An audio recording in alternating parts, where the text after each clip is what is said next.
Vamos a empezar. Sí, se me había olvidado ponerle grabar a esto. Bien, pues vamos a centrarnos en lo que es el pensamiento educativo de Cicerón. Vamos a continuar con eh, esta educación que legan los romanos. Así es que antes de iniciar, no sé si tengas alguna duda respecto a lo que vimos hace ya 15 días. Hace 15 días comenzamos a abordar la educación romana y tocamos un par de pensadores, a Quintiliano y a Plutarco. No, de esos temas, no. Ok, pues vamos entonces a continuar. Como buen historiador, pues vamos a empezar un poco con algo de historia para poder encontrarle el sentido a las ideas de Cicerón y por qué planteaban esas posturas, pues debemos ubicar el tiempo que vivió. Nada más a manera de repaso, la historia romana se va a dividir en tres grandes periodos: la monarquía, que va del 753 al 509 antes de nuestra era; luego la república, en donde de manera lenta pero constante vamos a observar que esa pequeña ciudad del centro de Italia paulatinamente se va a convertir en un imperio.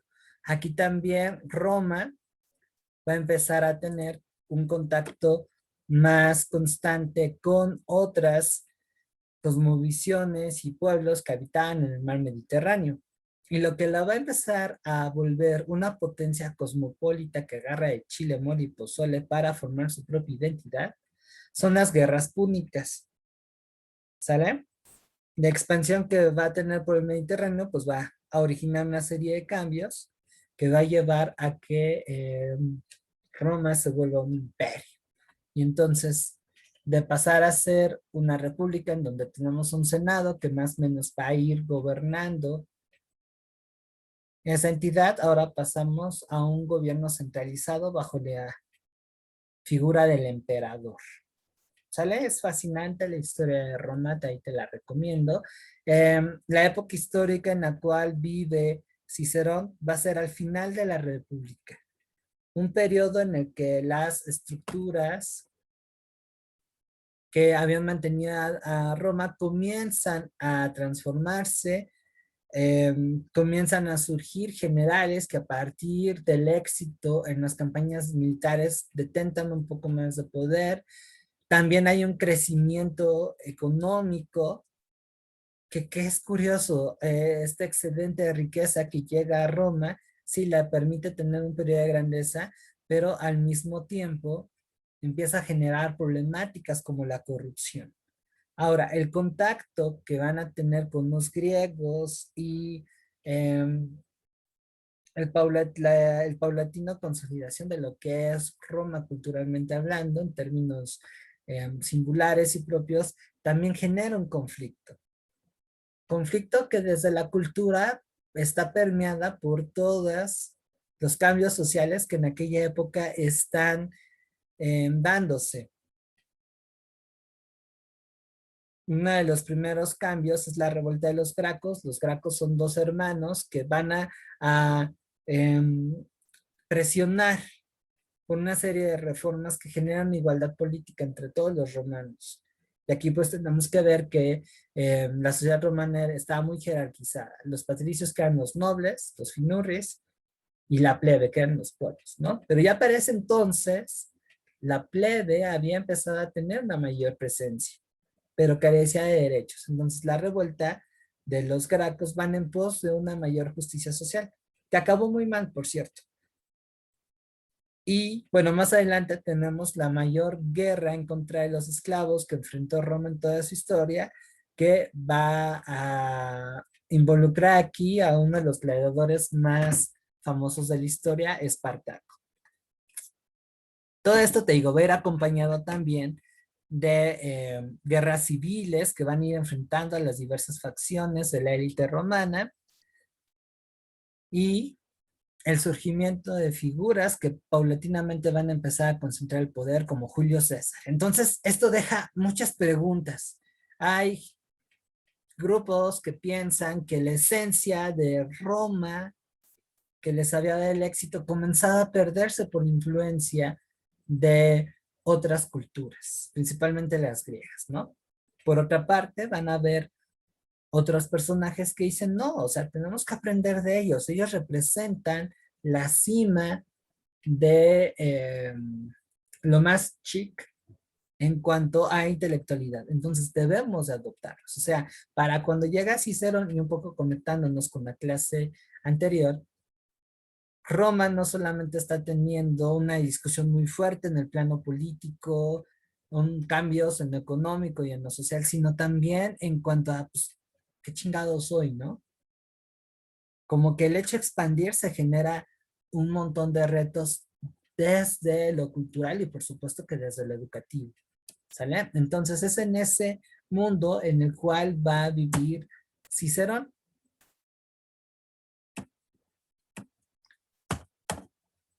¿Dudas hasta aquí, Ilse? No.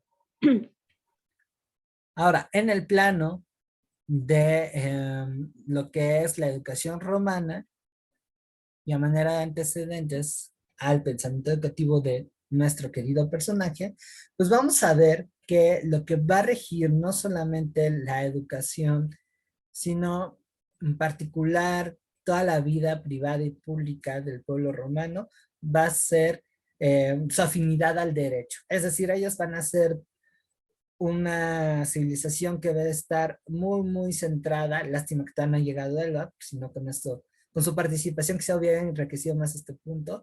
Pero ellos están dados a seguir las normas, las reglas, eran muy dados también a la administración, a mantener un orden.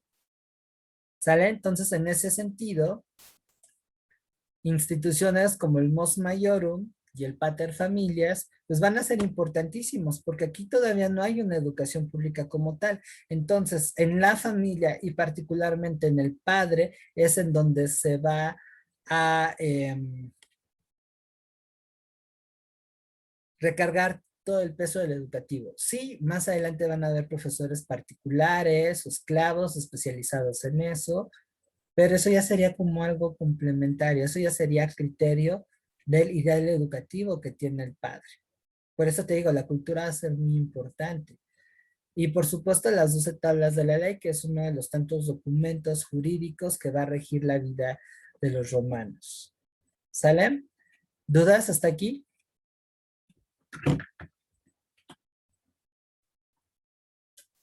Entonces, donde dice que la educación básica, en específico, el padre, o sea, el papá era el que los educaba. Exactamente. Y eso es interseccional. Es decir, no importa en qué clase social tú te enfoques. Es el papá el primer referente educativo de los individuos. Por eso esta cuestión también de la tradición, de lo que es ser romano, pues va a representar un debate muy importante, porque al final es la familia y particularmente el padre quien va a generar esa transmisión. Y de acuerdo con el criterio del padre, es que tan flexible o que tan tradicional seas. Y en muchos casos, bueno, llega a tal punto que los individuos hasta terminan heredando los oficios del padre, que eso va a ser algo muy común a lo largo de la historia. Pero entonces el padre, dependiendo de su formación, era lo que transmitía, no todos transmitían lo mismo. Exactamente, de su formación y de su criterio. O sea, no es lo mismo cómo va a educar, por ejemplo, un papá romano que proviene de la plebe a un senador, por ejemplo, Ok. o un padre que es militar. ¿Sale? Es en ese sentido muy, muy particular. Acuérdate, y aquí lo vinculo con la sesión pasada, que el Estado romano no se mete, mejor dicho, a la educación en una cuestión más firme a partir de Augusto con estos institutos de la juventud. Mi latina es muy pobre, por eso no te lo dije en latín. Además, se me olvidó. Y ya después con Vespasiano. Lo que es Vespasiano, más adelante con la dinastía de los Antoninos, ya en esta parte del imperio, que de hecho es en donde llega a su máximo esplendor, es cuando ahora sí el Estado romano dice, no, espérate, vamos a empezar a organizar este pedo de la educación, ¿no? ¿Qué onda con los profes? ¿Qué materias se van a dar? Aquí ya es cuando, digamos, hay una política educativa del Imperio Romano, pero antes sí tenemos instituciones como las que te acabo de comentar, pero no son instituciones generalizadas. Desde lo privado es en donde se centra más el rollo educativo. Va, ¿Va? sí, gracias. De nada. Ahora, ya metiéndonos, te digo, en esta discusión de hay que defender lo romano entre la tradición y lo nuevo, entra un señor que se llama Marco Catón, que durante mucho tiempo va a ser considerado, híjole, como que el ideal de ciudadano romano, ¿sale? Un poco para ir aterrizando las cosas, lo que se intentaba enseñar, o lo que se enseñaba comúnmente en aquella época, en educación básica va a ser algo muy rústico. Básicamente es una educación práctica que te enfrenta a la vida. Así que no esperes cosas muy elevadas. Los romanos tienden a ser muy pragmáticos. Matemáticas básicas y saber a escribir. Con eso tienes para empezar. En cuanto a la definición de lo que después se va a llamar la virtus romana, que es de ahí de donde más adelante parte Cicero para construir sus humanitas, pues enseñaban el respeto a los dioses y a los padres. O sea, es una educación hasta cierto punto jerárquica. A ese respeto a los dioses y a los padres, que yo sospecho que de ahí proviene nuestro afán de respetar a la autoridad. En Roma se le va a conocer como piedad o pietas. Posteriormente, ellos también van a enfocarse mucho en el respeto a la integridad al ser humano, o sea, al tener un valor, un papel, no dejarse rebajar, por ejemplo, en este sentido, si los romanos son muy especiales. Ellos es en donde definían el rey de la dignidad. A eso le llamaban gravitas. También estimulaban mucho la lealtad.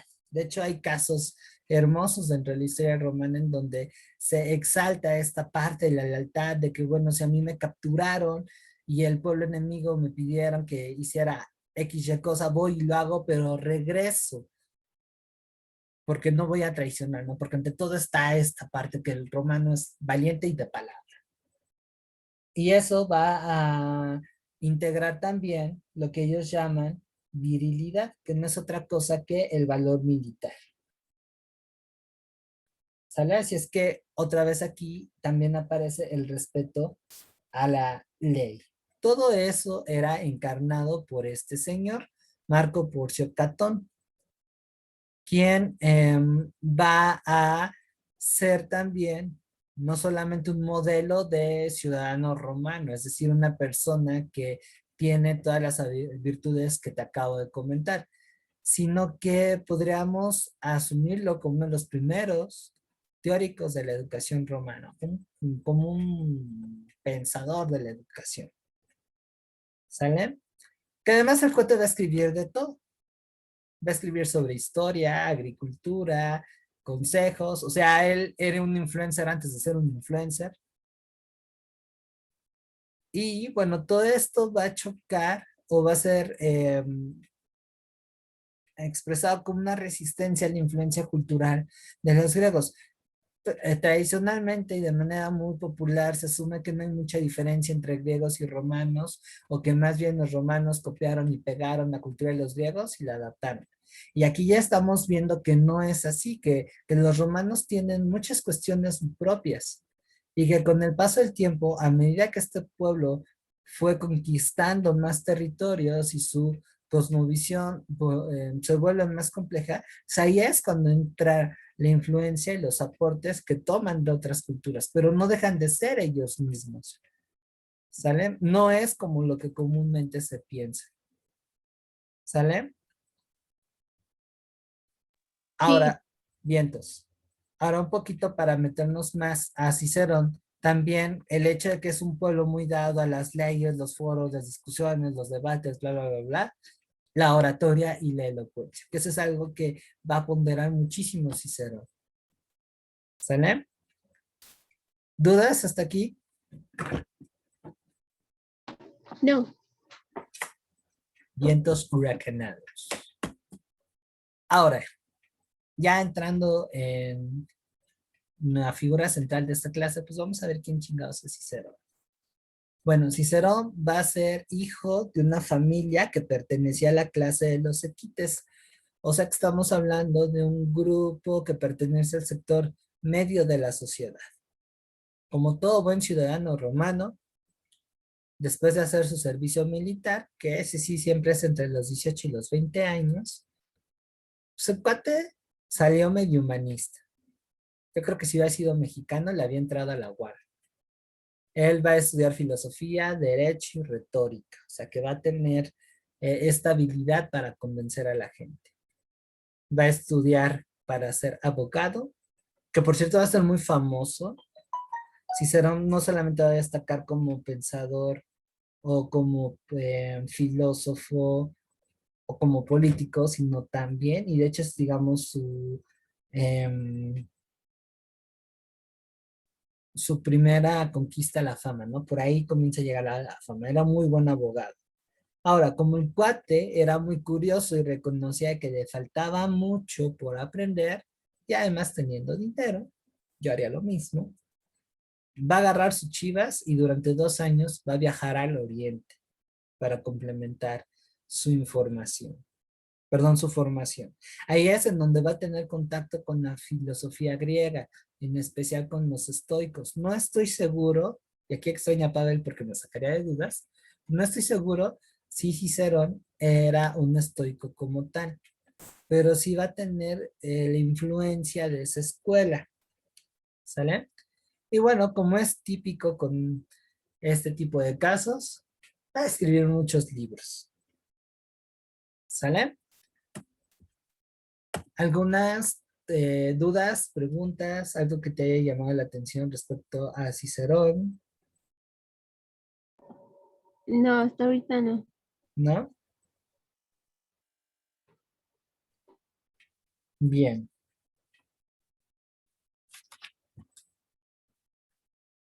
Ahora, vamos con las aportaciones del buen Cicerón. Una de las primeras cosas que él va a enfrentar es, a ver, aguanten, aguanten. ¿Qué onda con esta discusión entre si soy tradicionalmente romano o no? Vamos a ser, ¿cómo le llaman? Filohelénico, es decir, prefiero lo griego. Entonces, después de toda esta experiencia, pues es importante conocer un poco la vida de estos sujetos. Él piensa que lo más idóneo es hacer un balance entre la influencia cultural griega y la influencia cultural propia, el propio bagaje cultural romano. Él dice es que, bueno, los griegos tienen un montón de cosas que nosotros todavía no conocemos. Así que, ¿por qué no retomar algunas cosas que este pueblo desarrolló? Pero sin renunciar a lo que somos nosotros. Un poco para que te des una idea, se parece un poquito su pensamiento a lo que han hecho los japoneses. En ese punto los japoneses son fantásticos. Mantienen un tradicionalismo cultural interesante, o sea, son un pueblo que preserva mucho sus raíces, pero al mismo tiempo aceptan la influencia de Occidente, por lo menos lo que les conviene. Y eso, bueno, vemos qué impacto ha tenido en la cultura japonesa, ¿no? No, no, bueno, no sé qué tanto se casan con estereotipos, pero es muy interesante cómo sin renunciar a ser lo que ellos son, adoptan otras cuestiones que vienen de fuera, particularmente de Occidente. Yo lo veo un poquito, por ejemplo, con el metal. Hay una banda que me gustó muchísimo, que no he encontrado sus discos, que se llama Versalles, que justo hacen esa cuestión. Sus canciones hablan sobre vampiros, porque esos güeyes están muy clavados con la Francia del siglo XVIII, pero no renuncian a elementos que son muy de Japón. Por ejemplo, el hecho de ser muy estrafalarios con el maquillaje, a tal grado de inclusive transgreder al género, que eso es algo que, bueno, han sabido construir en la cultura japonesa moderna.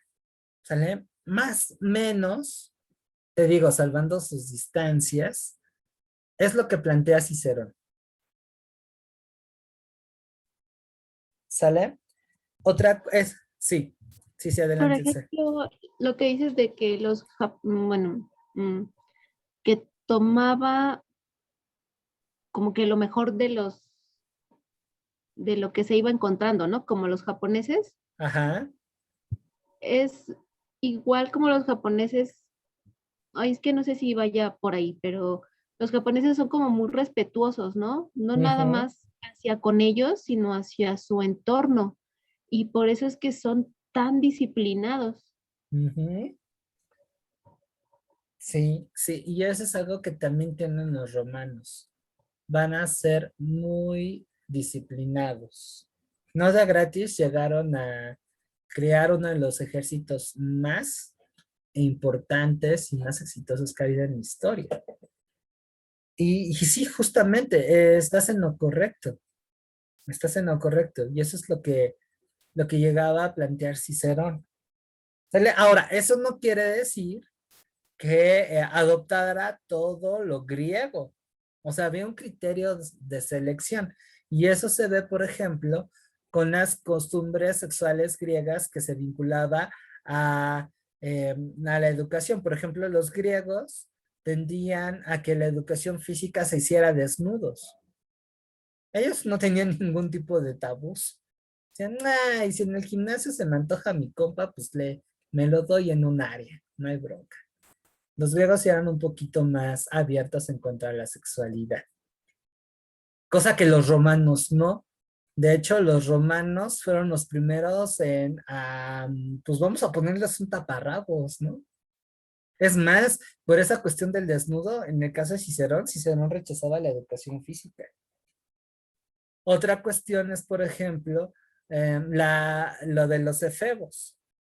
Dentro del proceso educativo griego, había la costumbre que el mentor, que era una persona madura con barba y todo, no solamente orientara en términos de conocimiento a sus alumnos, sino que también sostuviera con ellos una especie de iniciación sexual que los llevara a, pues sí, tener una noción más abierta de lo que era el amor, cómo era relacionarse entre iguales. Recordemos que los griegos eran misóginos y no veían que que un amor hacia una mujer realmente es un amor entre iguales. Si no, sí está chido para fines reproductivos, pero el verdadero amor, según la concepción griega, era entre hombres. Y entonces se tenía la costumbre de que el maestro formara al alumno no solamente en términos de conocimiento, sino también una iniciación sexual, sobre todo más que nada en la etapa de vida en la que no habían barbas, o sea, en la adolescencia, o sea que entre los 14 y los 17 años, el alumno podía fungir como amante del maestro. Ya, y no creas que era de chile, mole, pozole. ¿Qué? Sí, habían No, hasta reglas. no. Ahí habían hasta reglas, o sea, no creas que era como si fuera una película porno de, ay, te me antojas y ya, no, sino estaban sujetos a una cuestión ética, que iban con el fin pedagógico, o sea, tampoco no creas que el maestro desahogaba sus tensiones sexuales en los alumnos, o como hoy entenderíamos a la pedrastia, una especie de abuso, sino más bien era parte de la formación, o sea, le explicaban el porqué, le enseñaban el vínculo entre el erotismo con el amor sentimental, las cuestiones de lealtad, Y te digo, habían reglas. Por ejemplo, una de ellas es que el alumno tomaba un rol pasivo en la relación.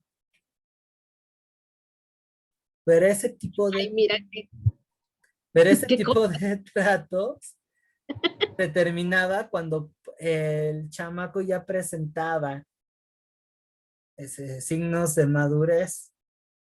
O sea, ya si el cuate tenía piocha, ya no, ya no, ya no era bien visto. ¿Sale? No, ya no entendí lo último.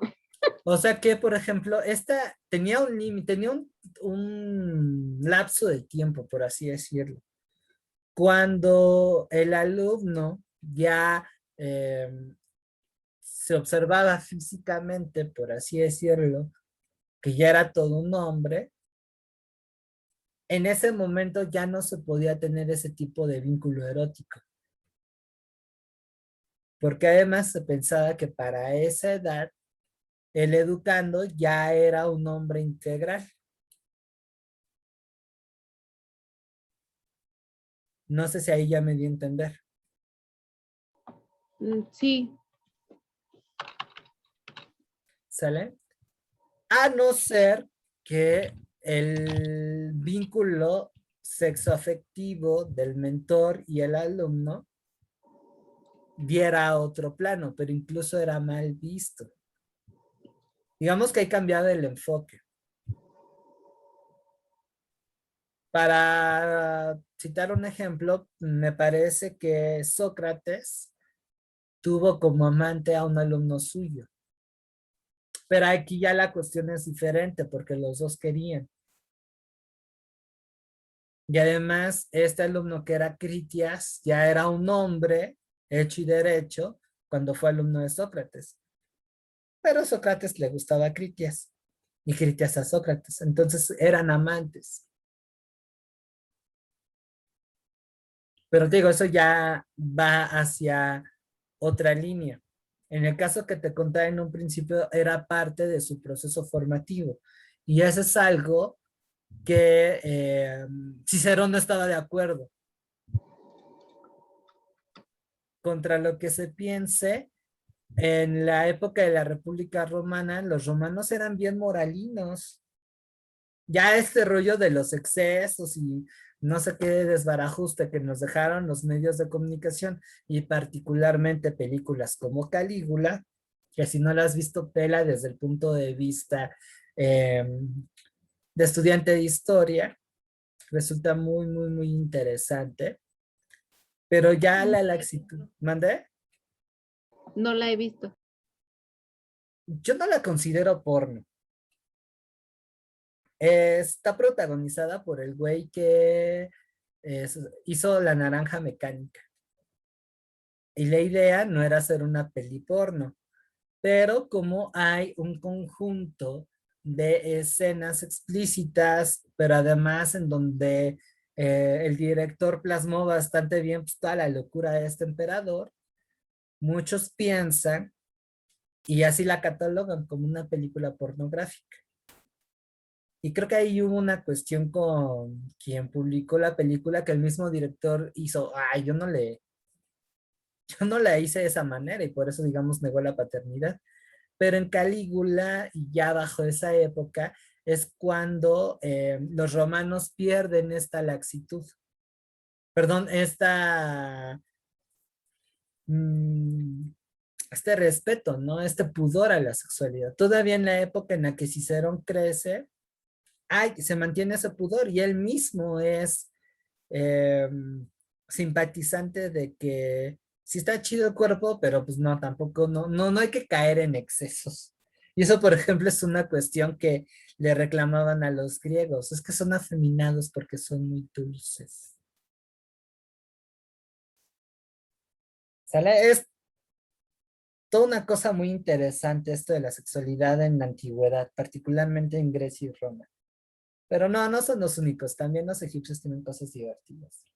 Bueno, aquí a lo que voy y yéndome con referencia a eso, es que planteaban una educación ética. Cicerón se centraba en la virtus romana, es lo que hace al ser hombre, hombre, lo que te da la dignidad. Y esto implica seguir una serie de principios. Por eso, incluso hasta en cuestiones jurídicas, como por ejemplo la condena a muerte, las penas variaban, porque hasta en ese punto, a pesar de haber cometido un crimen, no era tan fácil eliminar la dignitas, la dignidad del hombre. Es lo que te hace ser hombre. Por ello, las condenas más cruentas, por ejemplo, la crucifixión, se reservaban a rebeldes que no tenían la ciudadanía romana y a esclavos, porque ellos no eran considerados seres humanos completos, no eran dignos. Quizá un extranjero sí, pero por eso se le podía crucificar, no había tanto pedo. Y un esclavo, pues no, es un objeto. En cambio, un ciudadano romano que hubiese cometido un crimen y se le condenaba a muerte, pues habían varias opciones para mantener esa dignidad. Ya sea que él se suicide o lo decapiten o lo ahorquen o incluso aventarlos a las bestias. Por eso aquellos emperadores que castigaban con muertes demasiado crueles a ciudadanos romanos eran motivo de críticas muy fuertes, porque incluso el emperador tenía que estar sujeto a una serie de leyes y hay cosas que no se deben de violentar. Reitero, en ese sentido los romanos eran muy, muy estrictos. ¿Sale? En donde podemos encontrar en Cicerón su pensamiento educativo de una manera más abierta es en De Oratore, que va a ser su principal escrito pedagógico. No es el único, el cuate escribió un montón de libros, pero de Oratore es en donde se ve con mayor claridad. Ahora, como buen romano, y es algo que me agrada mucho de este buen señor, pondera la vida pública a la vida privada. O sea, un hombre se hace discutiendo con otros, participando en la vida de su comunidad. Y ahí se nota un poquito la influencia de los griegos. Nada de que, como después va a salir San Agustino, no, es que contigo mismo tienes que aprender, que la chingada, no, no. Sal, conoce al mundo, participa. Y por tal motivo, para que tú puedas tener ese desarrollo, la oratoria es el producto más acabado del proceso educativo. ¿Sale? O sea, tienes que saber expresarte. O sea que si Cicerón resucitara, a todos nos iría mal. Diría, a ver qué tontería es esa de que pones emoticons, ¿que eres egipcio o qué? Para andar ahí expresándote con jeroglíficos.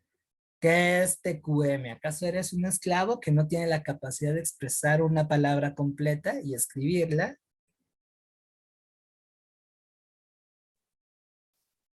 A ver, Sí, nos ¿cómo? iría muy mal. Sí, sí, sí. ¿Cómo que estás cortejando a una mujer así? O sea, ¿dónde se ve realmente el interés? Ahí no lo expresas. Madres, ¿no? O sea, no, Cicerón nos daría un combo de maquinitas si viera cómo estamos ahora.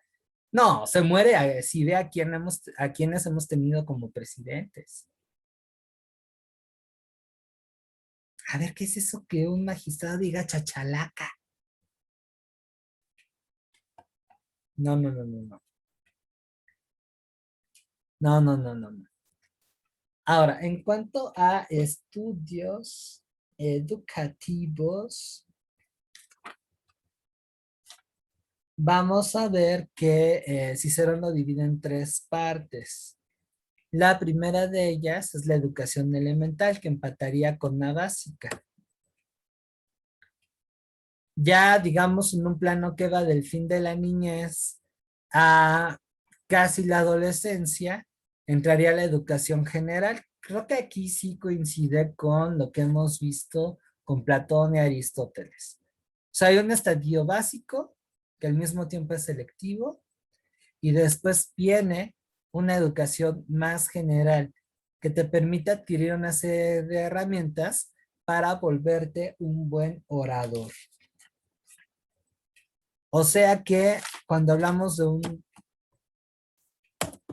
orador, estamos hablando de una persona que es elocuente, que sabe expresarse con claridad, sabe convencer, tiene un bagaje cultural muy amplio, pero es porque también habla de una manera pues muy amplia, florida. Es que no es prosaico. O sea, como buen romano, Cicerón se centra mucho en la manera en cómo nos expresamos. ¿Sale? ¿Qué más te he de contar aquí? Y por supuesto, el conjunto de esa serie de principios conlleva la formación de la humanitas. La humanitas, humanidades, de ahí se desprende esta palabra de humanidades, es un símil a la paideia griega. Recuerda que la paideia griega es un conjunto de elementos formativos que según los griegos son los que te hacen ser hombre. Una formación completa. La humanitas es igual y durante mucho tiempo las humanidades traían influencia de Cicerón. En el sentido que hay que conocer un poquito de todo, pero sobre todo, pero ante todo hay que expresarse con claridad. Mm, Quien en actualidad tiene un rasgo de ese tipo de la educación son en escuelas privadas los colegios católicos. Todavía tienen un poco la influencia de Roma, pero porque San Agustín también retoma varias cosas y eso lo vamos a ver el día de mañana. Y la UNAM. Todavía en la UNAM, particularmente en la escuela preparatoria, llegamos a tener ahí pequeños ecos de algunos aportes educativos de Cicerón. ¿En dónde lo vemos? En su plan curricular, el que tú lleves literatura, etimologías, ética. Eso es netamente de origen romano. Dentro de las artes, y te lo digo porque yo lo tomé, aunque no sé si se vea, está contemplada como optativa oratoria. O sea que en tu primer año de preparatoria, además de las materias curriculares, tienes una materia que se llama educación estética y artística, y esa la llevas 2 años. Y ahí te puedes meter a pintura, música, canto, escultura, dibujo, no, dibujo es obligatorio. No me acuerdo, son como 7 tareas, no me acuerdo cuál otra, y oratoria. Yo tomé justamente oratoria. Y el señor parecía Cicerón, ¿eh? Me acuerdo bastante bien porque además se asemejaba a Miguel Hidalgo. Y traía ese sello de cómo respirar, qué palabras decir, qué manera conmover a tu público. Ahí es un pequeño eco de lo que aporta Cicerón, que, bueno, no es algo común en nuestro sistema educativo. Fíjate qué chistoso, porque exponemos, pero no tenemos una materia, un taller o un espacio en donde podamos expresarnos de manera clara y retórica a través de la palabra. Nos cargamos, y muy mal hecho también, a través de la lectoescritura, pero el saberse expresar en público, no. Paradójico porque desde, ¿qué te gusta? Tercero, cuarto de primaria, ahí tú me puedes ayudar. Ya te plantean hacer exposiciones que van a ser más constantes en la secundaria, en la preparatoria y en la universidad. ¿Tú te acuerdas que te enseñaron a exponer tus profes o a dar un discurso? No, nada más era de pasa y explícalo, pero como tal, no. No, ni yo tampoco. Y aquí es en donde vemos que hay ciertos principios educativos que se dieron en la antigüedad y que todavía pues son necesarios, ¿no? Entonces, eso es parte de las humanidades. Pero bueno, la evolución de este fenómeno llamado educación pública y qué currículas se ven y todo ese relajo, es algo que vas a ir desmenuzando eh, con materias como sociología de la educación, didáctica, política educativa. Otra vez, apela a la sugerencia de que a medida que vayas avanzando en la carrera, comienza a aprender pero de manera interseccional. Es decir, ve vinculando a partir de los contenidos a política, con historia, con filosofía, con educación, y eso te va a dar una amplitud para analizar los diferentes problemas educativos. No tenemos que reducir la pedagogía a una mera técnica, como tristemente ya se está haciendo. O nada más para, vete a dar, te voy a formar para dar talleres de capacitación en recursos humanos, aunque sí ganan bastante bien esos patos. Pero no, a mí me parece que no se debe renunciar en pedagogía a lo humano, a la humanitas. ¿Sale? ¿Algo que quieras comentar, Ilse? No, ¿Todo bien? sí, todo bien. Vientos. Ahora, bueno, pasamos ya al final del tema de hoy y es pues, con la conclusión que podemos rescatar del pensamiento educativo de este buen señor. Y aquí es en donde, si es posible, requiero tu participación. Es una manera también muy, muy general de evaluar qué tanto impactó la exposición y sobre todo saber si los contenidos están claros. Así es que bueno, arráncate.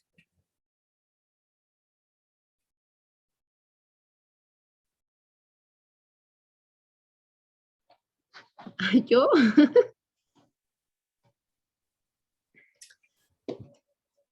Sí.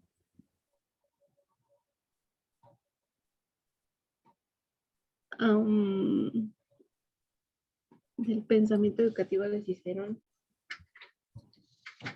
Ay, no sé, me agarraste en curva, estoy trabajando. Ay, perdóname. Bueno, esta O sea, sí parte, te escuché, pero no ok, analicé todo. bueno, ahí si tienes chance, revisa el video de la sesión de hoy para que lo tengas más firme. Y bueno, este era un espacio también para que fluyeran ideas que te pudieran ayudar en el desarrollo de tus actividades. Pero bueno, creo que eso me va a tocar a mí ahora, dadas las circunstancias. De manera muy, muy general, te puedo decir que este señor deja cosas muy interesantes.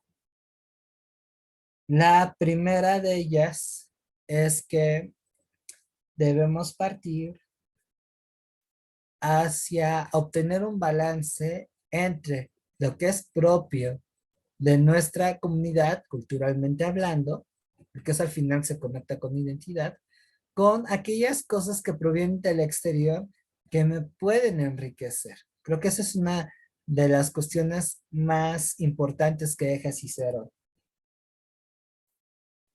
Otra parte de la idea de saberse expresar, el hecho de que tú en público tengas la habilidad de comentar con claridad tus ideas, al mismo tiempo ser directo y en un caso mucho más adelantado saber convencer sin caer en la mentira, es decir, sin excederse en los recursos retóricos que uno tiene a la mano, da como consecuencia que tú integres los elementos que forman parte de tu mundo, pero además los sepas interpretar, es decir, que los hagas tuyos.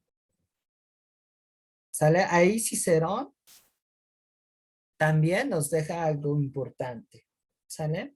Ahora, en cuanto al plan de la humanitas, y no es porque yo haya estudiado una carrera de humanidades, pero me parece todavía conveniente. Debemos de abandonar este vicio que tenemos en educación de hacia lo excesivamente pragmático y de efecto inmediato. Creo que ahí Cicerón con las humanidades nos llevan a ir más allá, como decíamos hace unos momentos, ¿no? Romper el cuadro, romper el esquema. Te ponía el ejemplo de mi compa, el ingeniero historiador. Y eso es algo que urge. Y lo vemos un poco en esta cuestión de la comprensión de lectura, ¿sale? Entonces, el ser finos a la hora de hablar, pero también tener un bagaje que me permita entender cualquier elemento que forma parte de mi realidad y darle una explicación, pues bueno, es fundamental. Aunque en actualidad en el papel, en las primarias, secundarias, se plantea eso, aún en el bachillerato, digo, por algo se llama educación básica, en la práctica no es así. Y si vamos un poquito más a fondo, el desarrollo de los contenidos y las asignaturas en esos niveles de estudio no van a formar esa base, van a cualquier otra cosa. Y en muchos casos son como edificios inacabados que tristemente cuando uno es adulto, pues topan mucho en pared. Y aquí, pues bueno, me centro en lo académico, pero también hay otro conjunto de saberes que si no los incluimos y si no saben eh, aportar, pues sencillamente no damos suma. Así que bueno, ese es algo del legado de Cicerón. Digo, ahorita estás ocupada y otros compromisos y es comprensible, pero te sugiero que para poder cimentar bien las cosas y que no tengas problemas con tu actividad correspondiente al tema, ni con tu actividad integradora, le des una releída, ¿vale? No es ahorita, cuando sea el tiempo, ¿vale? Ya con más calmita, no sé, después de bañar, un cafecito, ya que tus niños estén dormidos o haciendo otras actividades que no requieren de tu presencia y sea un tiempo para ti. No, hombre, en esos momentos el leer filosofía o cualquier lectura de humanidades es como la entrada al paraíso. Es cuando más vas a aprender. De hecho, eso es otro tip. Al momento de leer, trata de hacerlo en un espacio en donde no te sientas distraída o tensa. Si haces lecturas aceleradas, que es uno de los mayores vicios que tenemos quienes nos dedicamos a las humanidades, y, y bueno, eso trae como consecuencia que no comprendemos también a cabalidad lo que leemos, se nos dificulta y tenemos que hacer un doble esfuerzo.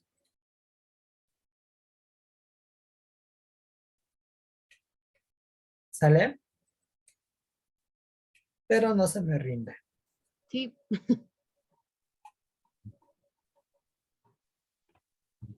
¿Dudas, preguntas, comentarios? no, ¿Todo bien? sí, todo bien. Perfecto, pues bueno, hasta aquí la vamos a dejar.